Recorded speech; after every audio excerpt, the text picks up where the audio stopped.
بسم اللہ الرحمن الرحیم۔ بنیادی طور کے اوپر جو سوال آپ نے کیا ہے، معاشرے میں اس حوالے سے بہت زیادہ افراد اور تفریق ہے۔ بعض لوگ یہ سمجھتے ہیں کہ علماء مخنث اور ہجڑے کو حقوق نہیں دینا چاہتے انسانی۔ ایک بات یاد رکھیے، ٹرانسجنڈر کا ٹرانسلیشن اور ٹرانسجنڈر کی ترجمہ اور ٹرانسجنڈر کی تعریف قانون کے اندر لکھی ہوئی ہونا بڑا ضروری ہے۔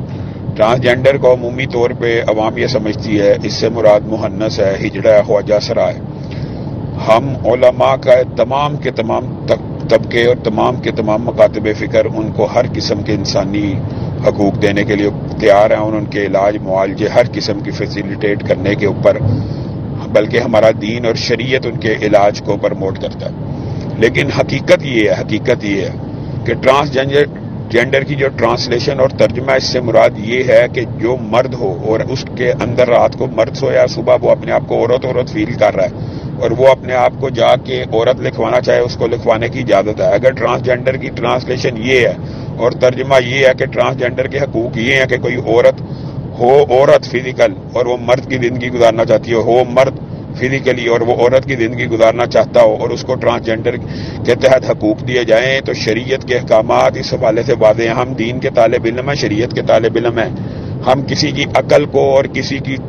سوچ کو اور کسی کے فلسفے کو اور منطق کو وحی سے بلند اور بالا نہیں مان سکتے۔ رسول اللہ صلی اللہ علیہ وسلم کے احکامات اور قرآن پاک کے احکامات اس حوالے سے بڑے واضح اور بین ہیں۔ ایک مرد عورت کی مشابہت نہیں کر سکتا، عورت کی طرح زیورات نہیں پہن سکتا، عورت کی طرح حلیہ اور گیٹ اپ نہیں کر سکتا، اسی طرح ایک عورت مرد کی طرح زندگی اور بود و باش کو نہیں گزار سکتی۔ یہ اسلامی شرعی قوانین ہے۔ آپ کو اسلام سے چڑھ ہے، آپ کو دین سے چڑھ ہے، آپ مولویوں کو گالیاں نکال کے اپنی فرسٹریشن نکالنا چاہتے ہیں، نکال لیں، لیکن شریعت کا حکم یہی ہے، اسلام کا حکم یہی ہے۔ تو مریم نواز صاحبہ نے اپنے اقتدار کے پہلے ہی دن اگر ٹرانسجنڈر کے حقوق کی بات کی ہے تو سب سے پہلے اس کی ٹرانسلیشن کریں اور سب سے پہلے اس کی تعریف کریں، یہ کن کے حقوق کی بات ہو رہی ہے۔ اگر تو یہ ایسے ہی ٹرانسجنڈر جس کو پوری دنیا میں ٹرانسجنڈر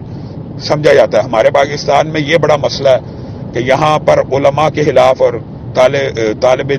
جو دینی طالب علم ہیں ان کے خلاف ایک محاذرہ کھڑا کرنے کے لیے یہ کہا جاتا ہے، یہ دیکھیں جی ہجڑوں کے اور مخنث کے حقوق کے خلاف ہے، ان کو انٹرسیکس کہا جاتا ہے، ان کے حقوق کا کوئی عالم دین خلاف نہیں ہے۔ لیکن اگر آپ معاشرے کو بے راہ روی، بے حیائی، فحاشی اور یعنی کے کلچر کے اندر دھکیلنا چاہتے ہیں اور وہاں سے امپورٹ کر کے جو کلچر آپ پاکستان میں لانا چاہتے ہیں، آپ کو یہ پتہ ہونا چاہیے کہ وہ معاشرے بھی اس قسم کی اخلاق باختگی اور بے حیائی سے تنگ آ چکے ہیں، اور وہ وہاں پہ ٹرمپ نے اپنی تقریر کے اندر اس بات کو کہا کہ ٹرانسجنڈر کو میں پہلے دن جب اوت اٹھاؤں گا ختم کروں گا، اور ہم یہ ہیں کہ ہمیں یہی پتہ نہیں کہ ٹرانسجنڈر کی عوام کو بھی پتہ نہیں، عوام کو علماء کے خلاف بھڑکایا جاتا ہے، یہ دیکھیں جی ہجڑوں کو اور مہنث کو اور خواجہ سرا کو جی حقوق نہیں دینا چاہتے، ان کو ہر قسم کے انسانی حقوق علماء دیتے ہیں۔ ہاں،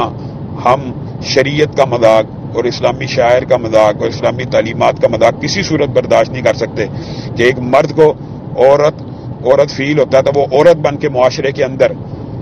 ٹریول کرے اور عورت بن کر سیٹوں کو حاصل کرے۔ یہ جو کلچر ہے اس کو کسی بھی قسم کبھی بھی سپورٹ نہیں کیا جائے گا، اور ہم اللہ کے فضل و کرم سے پاکستان اسلامی جمہوریہ پاکستان ہے، یا تو آپ پاکستان کے آئین میں ترمیم کر کے اس کے نام کے ساتھ سے اسلامی جمہوریہ ختم کر دیں۔ اگر آپ کو اسلامی قوانین سے اتنی ہی چڑ ہے تو آپ پاکستان کو پھر سیکولر ملک ڈکلیئر کریں اور اس کے آئین میں ترمیم کریں اور اس کا قانون متعین کریں۔ پاکستان کے موجودہ آئین اور قانون کے تحت قرآن و سنت سپریم لا ہے، اور قرآن و سنت کے مطابق یہاں پہ فیصلے ہوں گے۔ تو اللہ کے فضل و کرم سے علماء اس حوالے سے گزشتہ ماضی کی حکومتوں کے جتنے بھی اقدامات ہیں ان کا بڑا بغور جائزہ لے رہے ہیں، اور اب اگر ٹرانسجنڈرز کی آڑ میں معاشرے میں بے حیائی، بے راہ روی، فحاشی اور یعنی کو فروغ دینے کا کلچر یہاں پہ اگر یہ امپورٹ کرنا چاہتے ہیں تو اسے کسی صورت برداشت نہیں کیا جائے گا۔